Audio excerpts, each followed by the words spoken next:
കിച്ചണിലേക്ക് സ്വാഗതം. ഇനി നമുക്കൊരു സിമ്പിൾ ആയിട്ടുള്ള ഒരു ലഞ്ച് മെനു ഉണ്ടാക്കാം. അപ്പോൾ ആദ്യം നമുക്ക് മീൻ വറക്കാം. അപ്പോൾ അതിന് വേണ്ടിയിട്ട് ഞാനിവിടെ എടുത്തിരിക്കുന്നത് മത്തിയാണ് കേട്ടോ. മത്തി നന്നായിട്ട് കഴുകി ഇതുപോലെ വരഞ്ഞു കൊടുത്തിട്ടുണ്ട്.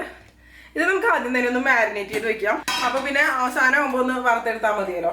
അപ്പോൾ ഇതിലേക്ക് ഞാൻ ഒരു 1.5 ടീസ്പൂൺ അളവിൽ മുളക് പൊടി ചേർത്ത് കൊടുക്കണം. 1/2 ടീസ്പൂൺ മഞ്ഞൾപ്പൊടി. ഇതിപ്പോൾ ഒരു 1/2 കിലോ മത്തിയാണ് ഞാൻ എടുത്തിരിക്കുന്നത്. നെയ്യുള്ള മത്തിയാണിത്. പിന്നെ ഇതിലേക്ക് മെയിനായിട്ട് ഞാൻ ചേർക്കുന്നത് കുരുമുളക് പൊടിയാണ് കേട്ടോ. മത്തിയൊക്കെ ആകുമ്പോൾ ആ ഒരു കുരുമുളക് പൊടിയുടെ ആ ഒരു ടേസ്റ്റാണ് കൂടുതൽ നന്നായിട്ട് വരിക. ഞാനൊരു 1.5 ടീസ്പൂൺ അളവിൽ കുരുമുളക് പൊടി ചേർത്തിട്ടുണ്ട്. പിന്നെ ആവശ്യത്തിന് ഉപ്പിട്ട് കൊടുക്കാം.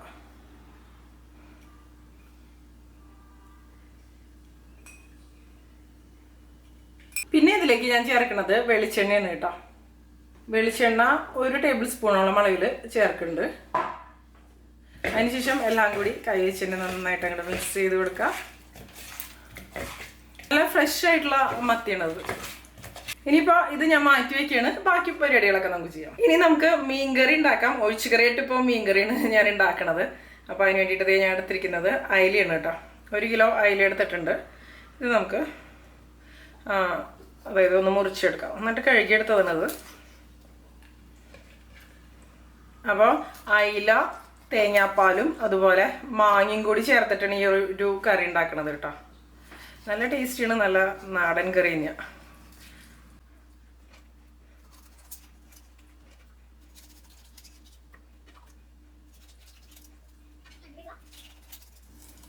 അപ്പോൾ ഈ അയിലൊക്കെ ഞാൻ ഇതുപോലെ 2 കഷ്ണമായിട്ട് മുറിച്ചെടുത്തിട്ടുണ്ട്.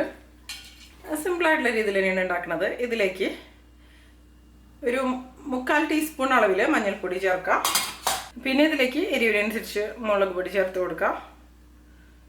ഞാനിപ്പോൾ ഒരു 3 ടീസ്പൂൺ അറിയാം, ഒരു 1.5 ടേബിൾ സ്പൂണോളം അളവിൽ മുളക് പൊടി ചേർത്തിട്ടുണ്ട്. പിന്നെ ഒരു 1/2 ടീസ്പൂൺ കുരുമുളക് പൊടി, 1 ടീസ്പൂൺ മല്ലിപ്പൊടി. മല്ലിപ്പൊടി അധികം വേണ്ട. പിന്നെ ഒരു 3 തണ്ട് കറിവേപ്പില ഇട്ട് കൊടുക്കുക ഇതിലേക്ക്. പിന്നെ ഇതിലേക്ക് 1 ടേബിൾ സ്പൂൺ വെളിച്ചെണ്ണ. പിന്നെ ഇതിലേക്ക് ഒരു വലിയ കഷ്ണം ഇഞ്ചി ചതച്ചത് ഇട്ട് കൊടുക്കുന്നുണ്ട്. ഇഞ്ചിയൊക്കെ അത്യാവശ്യം നന്നായിട്ട് ചേർക്കുമ്പോഴാണ് ആ ഒരു ഫിഷ് കറിയുടെ ഫ്ലേവേഴ്സ് ഒക്കെ ഒന്ന് എൻഹാൻസ് ആവുള്ളൂ. പിന്നെ ഇഞ്ചിയൊക്കെ ഡൈജഷനും ഒരുപാട് നല്ലതാണല്ലോ.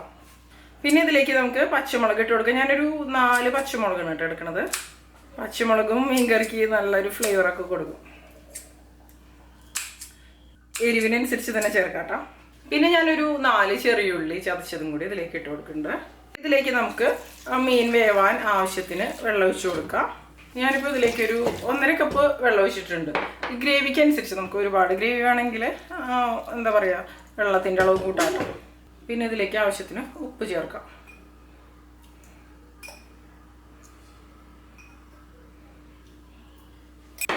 അവസാനം നമുക്ക് നാളികേരപ്പാൽ കാര്യങ്ങളൊക്കെ ചേർത്താൽ മതി.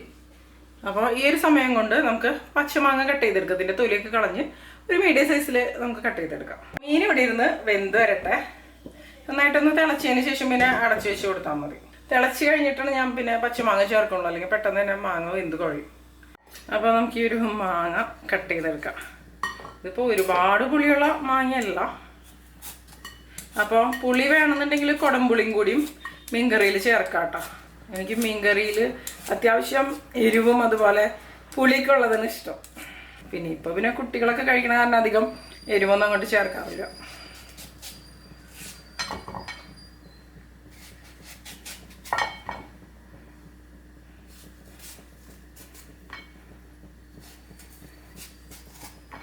അങ്ങനെ നമുക്ക് ഇതുപോലുള്ള കഷ്ണങ്ങളായിട്ട് മുറിച്ചെടുക്കാം.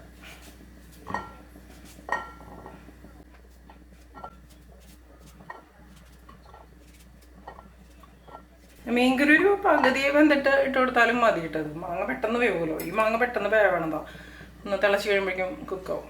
അപ്പോൾ ഞാൻ നേരത്തെ പറഞ്ഞല്ലോ മാങ്ങയ്ക്ക് അധികം പുളിയില്ല. അത് കാരണം അത് ഇതുപോലെ 2 കഷ്ണം കുടംപുളി കൂടി ഞാൻ ഇതിലേക്ക് ചേർക്കുന്നുണ്ട്.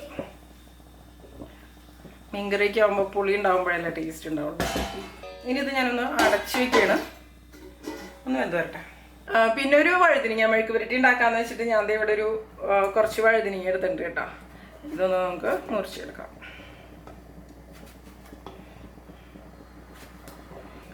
വഴുതിനിങ്ങ മെഴുക്ക് പുരട്ടി എനിക്ക് തോന്നുന്നു പലർക്കും ഇഷ്ടമല്ല. പക്ഷെ നിങ്ങൾ ഇങ്ങനെയൊന്നും ഉണ്ടാക്കി നോക്കൂ കേട്ടോ, എന്തായാലും ഇഷ്ടപ്പെടും. അപ്പോൾ ഇതൊന്ന് മുറിച്ചെടുക്കാം നമുക്ക്. വഴുതിനിങ്ങ വളഞ്ഞിട്ടൊക്കെ ഇരിക്കണം. അയ്യോ ഇത് കേടാണല്ലോ. കേടുള്ള ഭാഗം നമുക്ക് മാറ്റാം. ഇതിൻ്റെ ഉള്ളിൽ കണ്ടോ പുഴു.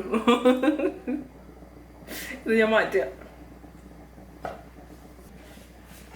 നമുക്ക് വേറെ വഴുതിനിങ്ങ എടുക്കാം. ഈ ഒരു ഭാഗം കുഴപ്പമില്ല, അത് ഞാൻ കളഞ്ഞു.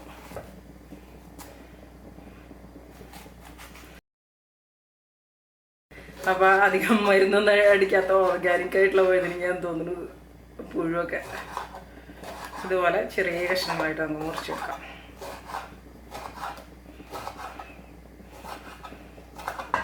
മുറിച്ചിട്ട് വേണമെന്നുണ്ടെങ്കിൽ നിങ്ങൾക്ക് വെള്ളത്തിലേക്ക് ഇട്ട് കൊടുക്കാം. അപ്പോൾ വെള്ളത്തിലേക്കൊന്നും ഇടുന്നില്ല. അപ്പം കുറച്ച് സമയം ഇരുന്ന് കഴിഞ്ഞാൽ പിന്നെ ഇത് കളർ മാറുമല്ലോ. അപ്പോൾ വെള്ളത്തിലിടുന്നത് നല്ലതാണ്. പിന്നെ എൻ്റെ അമ്മയൊക്കെ പറയുമ്പോൾ വഴുതിനിങ്ങയിൽ ഒരു കറി ഉണ്ട്, അത് മാറ്റണം നമുക്ക് പൊതുവെ പറയാം. അതിന് വേണ്ടിയിട്ടാണ് വെള്ളത്തിലിടുക എന്ന് പറയുമ്പോൾ. പക്ഷെ ഞാൻ സാധാരണ അങ്ങനെ വെള്ളത്തിലിടൽ വളരെ കുറവാണ്.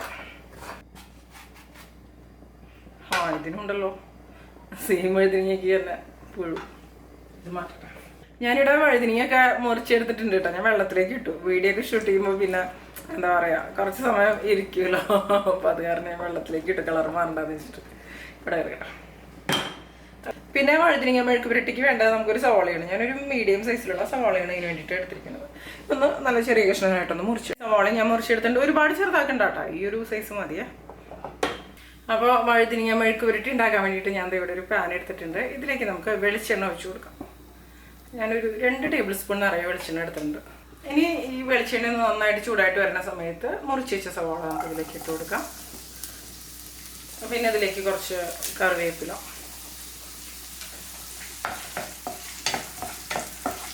ഒന്ന് ഇളക്കി കൊടുക്കാം. ഈ സവാള വഴന്ന് വരാനൊന്നും നിൽക്കേണ്ട ആവശ്യമില്ല കേട്ടോ. നമുക്കിപ്പോൾ തന്നെ അതിലേക്ക് ഈ ഒരു എന്താ പറയുക വഴുതിനിങ്ങ ഇട്ട് കൊടുക്കാം. അപ്പോൾ ഇത് അധികം മൂക്കാത്ത വഴുതിനിങ്ങയാണ്. പിന്നെ ഓരോ വെറൈറ്റി വഴുതിനിങ്ങയ്ക്കും ഓരോ ടേസ്റ്റ് തന്നെയാണല്ലോ. ഈ വഴുതിനിങ്ങ നമുക്ക് ഇതിലേക്ക് ഇട്ട് കൊടുക്കാം. ഇപ്പം പിന്നെ വേറെ ഒന്നും ചേർക്കണമെന്നില്ല. വെള്ളമൊക്കെ നന്നായിട്ട് കളഞ്ഞിട്ട് ഇതിലേക്ക് ഇട്ട് കൊടുക്കാം. എല്ലാം കൂടി വഴന്നു വന്നോളൂ.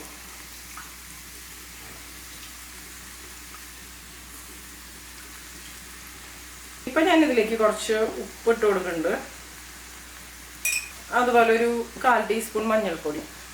ഇപ്പം ഇത്ര ചേർത്താൽ മതി. ബാക്കി നമുക്ക് പിന്നീട് ചേർക്കാം. എല്ലാം കൂടി ഒന്ന് മിക്സ് ചെയ്ത് വയ്ക്കാം. ഇത് ഞാൻ അടച്ചൊന്നും വെക്കണില്ല.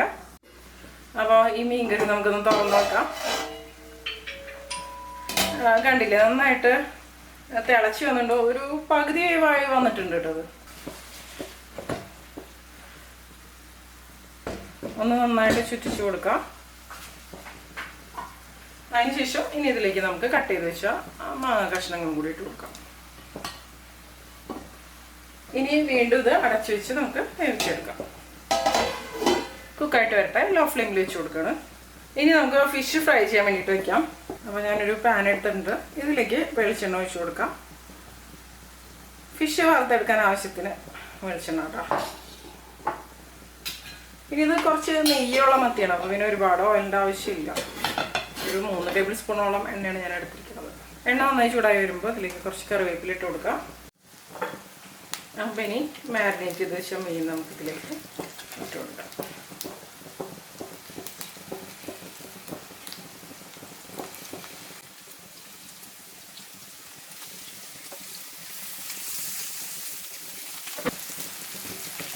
അപ്പോൾ ഒരു ഭാഗം നന്നായിട്ടൊന്ന് ഫ്രൈ ആയിട്ട്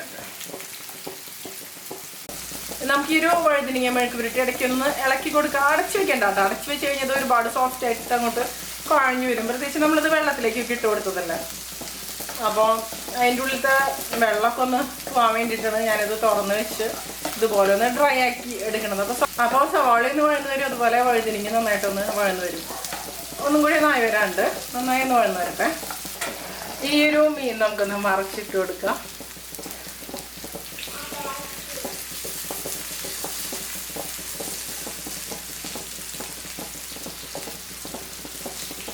ഈ ഒരു ഭാഗം നന്നായിട്ട് തന്നെ ഫ്രൈ ആയിട്ട് വെക്കാം.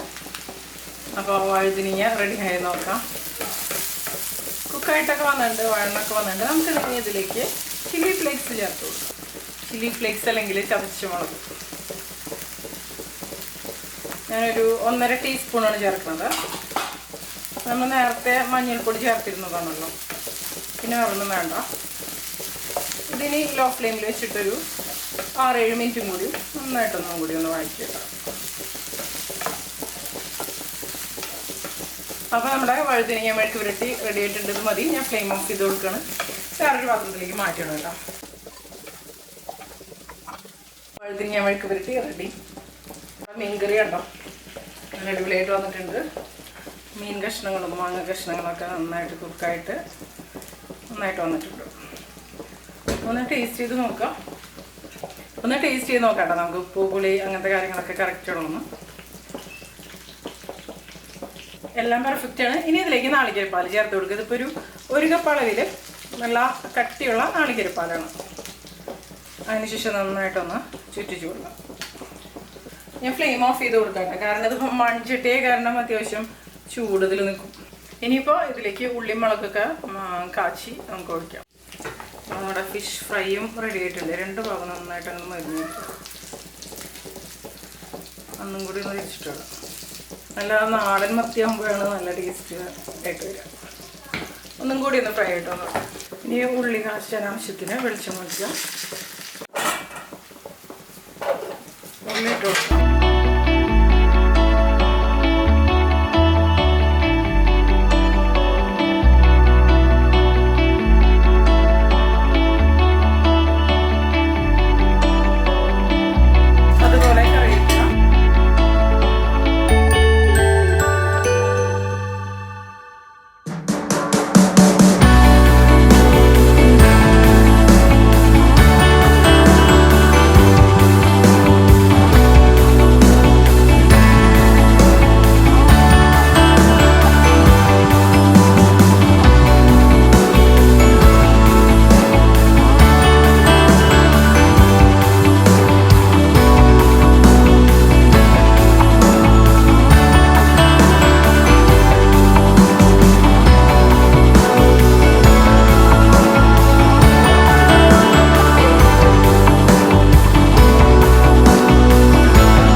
കഴിച്ചാലോ. അതേ ഞാൻ ചോറൊക്കെ ഉണ്ടാക്കിയിട്ടുണ്ട്.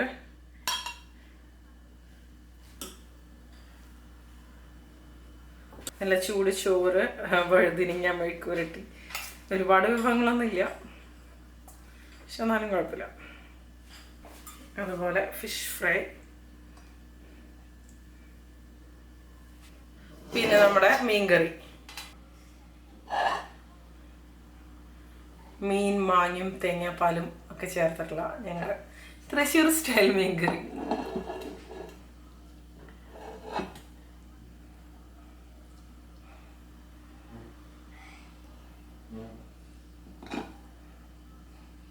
എനിക്ക് മീനിൽ ഇതുപോലെ മാങ്ങ കഷ്ണങ്ങൾ ഇടുന്നത് ഭയങ്കര ഇഷ്ടമാണ്.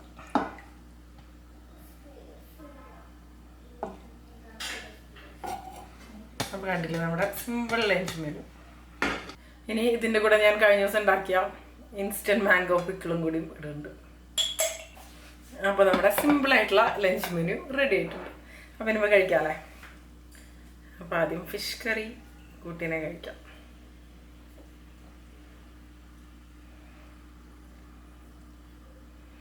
ഫിഷ് കറിയും മാങ്ങ കഷ്ണവും എല്ലാം കൂടി.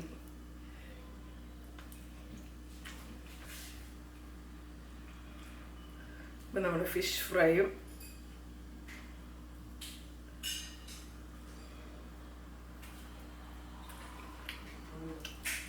ഇനി നമ്മുടെ വഴുതനങ്ങ മെഴുക്ക് പുരട്ടിയും മാങ്ങച്ചാറും എല്ലാം കൂടി ഇങ്ങനെ കഴിക്കാം. അപ്പോൾ വളരെ പെട്ടെന്ന് തന്നെ ഒരു അരമണിക്കൂറിനുള്ളിൽ തയ്യാറാക്കാവുന്ന ഒരു സിമ്പിൾ ലഞ്ച് മെനു. അപ്പോൾ എല്ലാവരും തയ്യാറാക്കി നോക്കുക. അതിനുശേഷം നിങ്ങളുടെ അഭിപ്രായങ്ങളൊക്കെ പറയാം.